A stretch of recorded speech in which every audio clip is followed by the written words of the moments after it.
911 on me. Okay, well, who are you? Why don't you tell me that? Who am I? I'm a good citizen. Okay. I don't want to impede Well, who are you?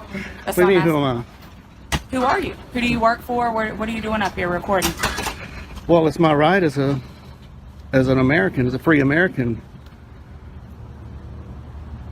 Am I breaking the law? Sir, I'm asking you, have they asked you to leave from inside? No, they haven't. Okay. They don't have any reason to ask me to leave. Okay. Well, they can. They don't have You to have think a reason. so? They don't have to have a reason. You think so? Sir, this is give me a space. This is federal property. Give me a space. Sure, yeah, 6 feet.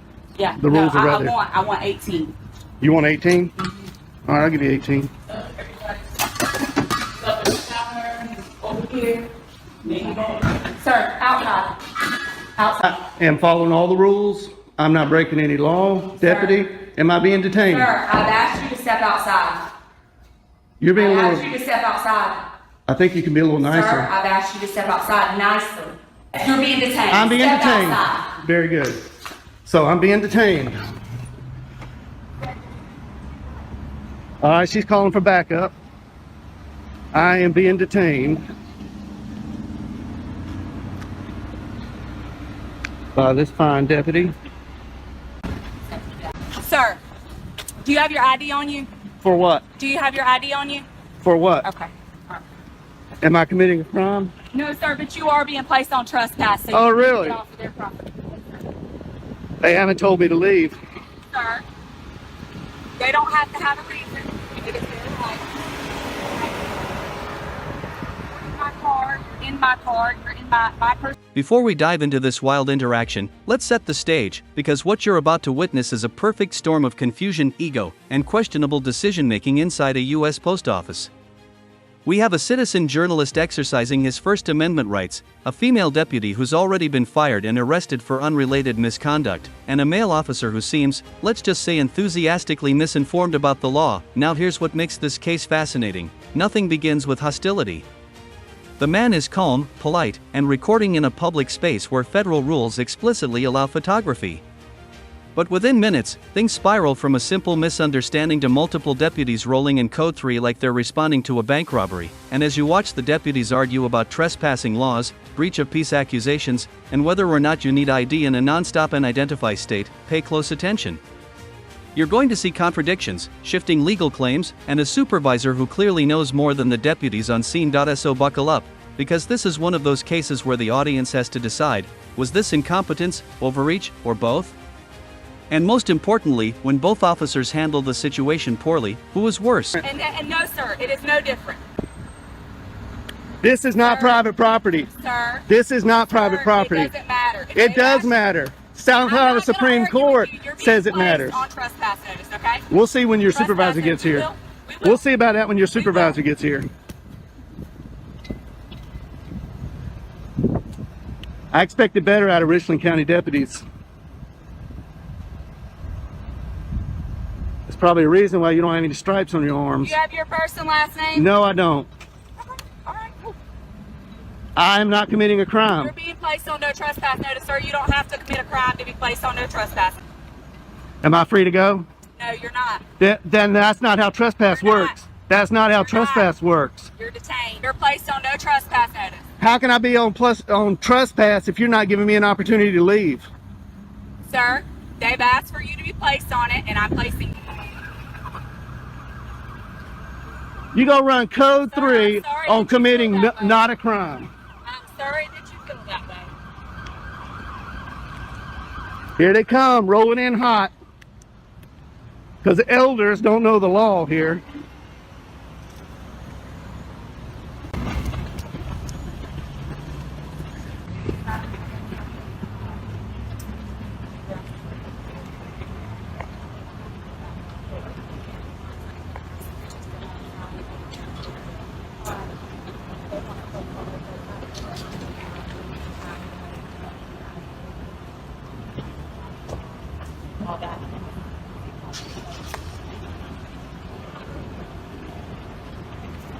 Right here is where the tension quietly starts building. Notice how the citizen is compliant, he steps back, he maintains distance, he doesn't raise his voice. Meanwhile, the deputy starts escalating with this odd fixation on physical space, first 6 feet, Then the citizen jokes about wanting 18 feet, and the deputy actually grants it. This moment shows a common pattern: officers asserting authority not because a law is being broken, but because they feel challenged. Yet the citizen is doing exactly what First Amendment auditors are legally allowed to do, filming in a publicly accessible federal area. But instead of recognizing that, the deputy begins to shift into an enforcement mindset, using vague commands like "step outside" and "you're being detained," without articulating any specific crime. This is the moment that sets the tone for every legal misunderstanding that comes next. Hey, sir, are you our supervisor? I am a supervisor. All right, how you doing? All right, yourself. Oh, you got a stripe? How you doing, Hardy? Yes, sir. I'm Corporal Hardy. How can I help you? Corporal Hardy, nice to see you. I came in here to take some photographs for news purposes. Yes, sir. And nobody asked me to leave. Okay. This deputy doesn't know the law, and I'm hoping you do. This is owned by the federal government. This is federal property, United States Post Office. This is a public area. Inside is a public lobby. Okay, so the branch manager stepped out, and she thought there was a sign on the door that said "no photographing." Okay. And I stepped out and looked at all the signs. There are no signs saying "no photographing." There is a poster 7 in here that gives the rules and regulations about photography and the conduct on postal property. I'll be glad to show it to you. Okay. And it allows me to do what I'm doing. Not only that, DHS memo came out that says photographs on all federal property, inside and outside in publicly accessible areas, is lawful activity. Yes, sir. And not to mention the First Amendment Okay. to the Constitution. And I'm here exercising my right to the First Amendment. And the branch manager doesn't know her own rules and regulations, and she doesn't know the law. Okay. So did they actually leave, sir? No, they didn't. They never actually leave. No, and so they don't have that deputy in there right now. They want you to leave. Are you gonna leave, sir? Okay, well, let me follow up. No, you got. Are you were done or you weren't done? No, I wasn't. Finish, done. finish, Okay. finish They off, have sir. no reason to ask me to leave because I'm not breaking any of their rules or regulations. Okay, but you have the right to refuse your service, sir. So basically, well, I'm That's asking fine. before we go in there. If they go in there, ask them. They want you to leave. Will you be willing to leave? If they, Okay. 1 minute. If they say that she go in there and say they verify they want you to leave at this point, will you leave location? sir? Absolutely. If you tell me to leave, I will leave because I respect you. I respect the deputy. They don't want you back. This line right here, "they don't have to have a reason," is the first major legal red flag.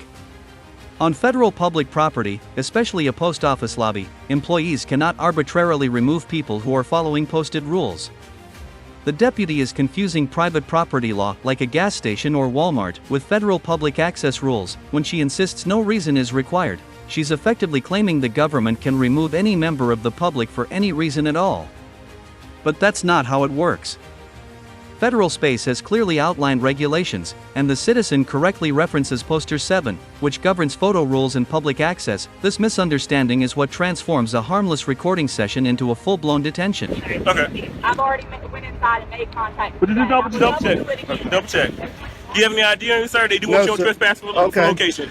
Well, that's unlawful. No, so basically what you did, so basically they want you to leave. I'm gonna go verify. Okay. We want you to leave, and you're But- going back and forth, and that caused disturbance. So that's breach of peace, sir. No, That's sir. against the law. Now calls no. Well, I got basically, it. that's what that's I've got it recorded Okay, right that's here. what I'm going to verify. But if Well, that's see- the case, you did basically start peace. That's breach of peace. That is a crime, sir. Okay. And I do need your ID for it. Okay, now I understand that what they're telling you, Yes, sir. and I did not create any disturbance. Are you able to wind it back so I can see? Oh yeah, I've got It's, I'll you're take- on I'll take a live look. right here. I got a body cam here. I'll take a and look, I'm sir. You say recording you here. cause disturbance. I'll take a Well, look. I don't have to prove anything because I'm not. Well, basically, I have your word is the word, and they're saying Okay. you caused disturbance, and I'm assuming it's multiple in there because you said the branch matter came out, so it's multiple witnesses in there saying you were causing disturbance. So I said that's consistent with breach of peace, sir, and I'm asking for your ID because that is a crime in South Carolina. Okay, but I did not commit a crime. I'm telling you did. I'm telling you, you Okay. started the peace, All sir. right. You started a day or operation of business. No, that is a crime in there- South Carolina. That's called breach of peace. I need your ID. Lying to 911 is also against the law. Yes, it is, sir. But I had to verify that from you saying you have video. So I'm asking to verify your part. You saying that they're lying about what they call disturbance. So are you able to give me your ID so I can do what I have to do? Is this a stop and ID state? Huh? This is stop an ID state, sir. I'm saying you're basically committing a crime, or breach of peace, No, I'm third not. peace. I'm telling you, that's where they're saying you're disturbing Well, peace, they sir. can say whatever they want, but Okay, I'm not I'm committing a sorry. crime. I'm investigating that. I'm I detaining you for understand basically that. investigating that. So basically, I had a right to ask for your ID, and I'm asking for your ID for a breach of peace, sir. So I need Okay. your ID. Okay, well, I did not commit a crime. I'm telling you, you did. So basically, How do you know? You weren't even here. disturbing peace. We have You weren't multiple even witnesses, here. sir. So basically, the branch you Where- say where's you're the saying witnesses? that is right there, sir. They're verifying with that. You are disturbing peace, She sir. doesn't know her rules and regulations, and telling I'll you, be sir. glad to show you that. I'm telling you, sir. I need your ID. Okay, I did not commit a breach of peace. Well, okay, sir. But that's you. We argue that in court if it goes that far. But at this point, I'm saying inform you, basically you're informed you are committing a crime for a breach of peace. You are disturbing the peace from what we got the call about, sir. We received a call now. We received a call for it. So you are disturbing the peace, sir. So basically, I'm asking your ID for violating that law. Well, so I need your ID. Under threat of arrest, I will, but I'm not committing a crime. Well, Here's where things really heat up. Anytime an officer refuses or delays calling a supervisor, especially when a citizen explicitly asks for one, it's usually a sign that the officer isn't confident in their legal footing. The citizen asks repeatedly and respectfully for a supervisor. The deputy responds not with transparency, but with parallel commands and dismissiveness. This puts viewers in an awkward spot because the public knows a supervisor could easily clarify the postal rules. Yet instead of de-escalating, the deputy doubles down. Eventually backup is called, but not because a crime occurred, it's because the deputy felt challenged. And that confusion spreads like wildfire once more units arrive. right to identify who you are. Yes, So you you are. think this is a stop and ID state? Sir, you about so. Do you Are understand? you refusing to identify Can who I- you are? Are can you I get refusing to your- identify who you are, No, sir? I'm not. I don't Okay, have so anything to hide. I'm I need not your a name, criminal. sir. If you're not I'm not a refusing- criminal. I don't break If the you're law. not refusing, sir, I need your ID. Can we get your supervisor out here? No. This Can is we what get a sergeant, please? No, you're gonna. Can You're we gonna get a deal with sergeant? me, 6 feet, sir. sir. 6 feet. Wait, 6 feet. Now 6 feet, sir. She We were wants standing 18. to this the whole time we were talking. All right. Now it's 6 feet, sir. Yeah, if you don't mind. What's your name, sir? What's your last name? Last name, sir. Is this a stop and ID state? Sir, are you refusing to identify who you are? This is not a Are you stop and refusing? Sir, this are is you not. refusing to identify who you are, sir? Under threat of Are arrest? you I refusing will. I'm saying, what's your last name, sir? Are you going to arrest me if I don't show ID? Sir, you are, like I told you, you are breaching peace right now, sir. You're disturbing the peace. You receive a call about you. We got a complaint from the manager inside. You are disturbing the peace. You're starting I am to not really up disturbing the the Yes, peace. sir, you are. I am not. So if you don't refuse to identify who you are, yes, you probably will go to jail. I will give you for breach of peace, sir. So what's you going to do? What's your If you're answer? threatening to take me to jail, I'll give you my name. What's your ID, sir? What's your name? Are you- How did you get here, sir? How did you get here? Did you drive here? Is that important? Yeah, it is very important. Did you drive here, sir? Did you not? I drive don't want to here? answer that question. Cause But I basically- will ID to you. Yeah, cause you're being, sir, you're doing a whole lot of stuff for no reason at all. You denied the thing you did drive here, and basically in South Carolina, you need ID to operate a vehicle in South Am I Carolina. operating a vehicle? Sir, that's why you didn't want to ask questions, because you know you drove here. Sir, I need a sergeant. You know you drove here. I need a sergeant here. I'm asking for your supervisor. Sir, Can I get a sergeant that's here? still not gonna stop. Are you refusing to give who you are, sir? I'm not refusing anything. Yes, you All are, I sir. want- I asked you multiple times. You can rewind your camera back. I asked you multiple times. Okay, You're being- refusing to identify yourself. Being detained You are- does not require me yes, to sir. show Yes, an sir. ID. It does. Yes, sir. You're investigating of a crime. Yes, sir. It does apply. You don't know your law, sir. You need to review your law. Yes, it does. This is one of the most telling exchanges in the entire video. The supervisor arrives and, unlike the first deputy, immediately begins asking the right questions. Were you asked to leave? Did you violate any posted rules? Suddenly, the supervisor shifts gears and asks the employees directly whether they now want him to leave. This is a crucial detail, because it shows the staff only requested trespass after law enforcement framed the situation as a problem. It wasn't the recording that bothered them, it was the officer's misunderstanding that created conflict where none. Yeah, How are you? Captain, I just want to say that you're one What of is the best up? captains I've ran into. That's okay. That's okay. Appreciate it. So what's going on? Okay, So well, basically, they want more trespassing. He's basically, I told him, he's basically told him he's 30 people. I'm asking for his identification. I told him he's under detained. He refused to identify who he is to get his identification, so they can pay for trespass. Captain, I'm not breaking any law. I came in here, I didn't disturb anybody. I came in here and I was recording the greeting cards, and I wasn't even aiming it at the employees or the customers at that time. And the branch manager came out and said, wanted to know who I was. She wouldn't identify herself. She wanted to know who I was with. I said, I'm with myself. And she thought that the rules were on her door that said no photography. And I went and I looked and I said, man, there's no rules. There's a poster 7 in here that allows photographs for news purposes in entrances, lobbies, foyers, and corridors. And that's where I've been. I haven't been in any restricted areas. I am completely following the law, and I'm following post office rules and regulations. But as we all know, the post office, they don't know their rules like they should know. So I'm here to kind of educate them that what I'm doing is lawful. I'm not creating any disturbance. Holding a camera does not create a disturbance. I understand you got called here. So that's not creating disturbance, sir? He rolled up code 3 because elders. Captain, am I being detained, Captain? No. Breach of peace claim is where this entire situation becomes legally absurd. Breach of peace is typically reserved for loud disturbances, fights, threats, or behavior that genuinely upsets public order. Filming postcards in a federal lobby isn't that. The officer repeatedly insists the citizen started the peace simply by refusing unlawful demands. He even claims multiple witnesses said he caused a disturbance, yet not a single witness is shown, identified, interviewed, or recorded. This is classic contempt of cop. The citizen didn't obey fast enough, so the officer elevates a non-existent crime to justify detaining him. It's a dangerous misuse of authority, and it shows exactly what. He's trying to arrest me for disorderly conduct. Breach of peace. And I'm not breaching any peace. I didn't even have a conversation with any customers. So there's no customer in here. You haven't intercepted the flow of business. Not at all. Not at all. In fact, they're not even that busy. They never asked me to leave either. They always started that when the elders walked in there. It's closed, so they're asking you to leave the premises now that it's closed. I'll accept that. But if you're going to try to issue me a trespass, that's going to be a violation of my civil rights. But sir, if you have a good lawyer, sir, you can sue, sir. If that's a violation of your right, you can sue, sir. Is that what you want me to do?